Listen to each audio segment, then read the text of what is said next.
Pair পদ্ধতিতে নির্বাচন, জুলাই সনদ সহ 5 দফা দাবি আদায়ের লক্ষ্যে আজকে মানববন্ধন পালিত হচ্ছে।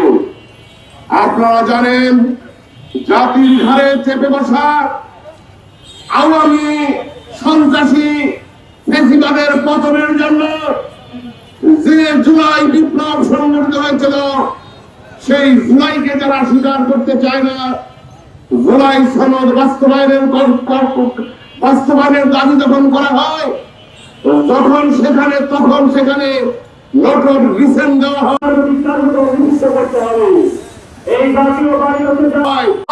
ভোট, গণতন্ত্র, আন্দোলন, সাংবাদিকরা কথা বলতে পারে নাই, জনগণ মাঠে রাখতে পারে নাই, ছাত্র জনতার বুক পেতে দিয়ে রক্ত ঢেলে দিয়ে স্বৈরাচারের পতন ঘটে দেশকে রক্ষা করেছে, তাদের এই আন্দোলনের স্বীকৃতি দিতে হবে কিনা? আজকে সব ধরেনা গর্ত থেকে বের হওয়ার সুযোগ পেয়েছে। জুলাই বিপ্লব না হলে গর্তের মধ্যে ঢুকে থাকতে হতো, বাইরে আসতে পারতো না।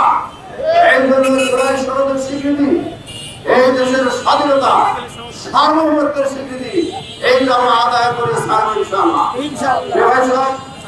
এগত সরকার দীর্ঘ সময় ধরে দেশে হত্যাকাণ্ড, গণহত্যা, দোষর ছিল, সেই দোষররা যাতে কোনোক্রমে এই নির্বাচনে অংশগ্রহণের সমান অধিকার নিশ্চিত করার অনুরোধ জানাচ্ছি। অন্তর্বর্তী সরকার এই দাবিগুলো অবিলম্বে মেনে নেন, আগামীতে গণভোটের ব্যবস্থা করেন, পেয়ার পদ্ধতি মেনে নেন এবং জুলাই জাতীয় সনদকে আইনগত ভিত্তি দেন। এই বলে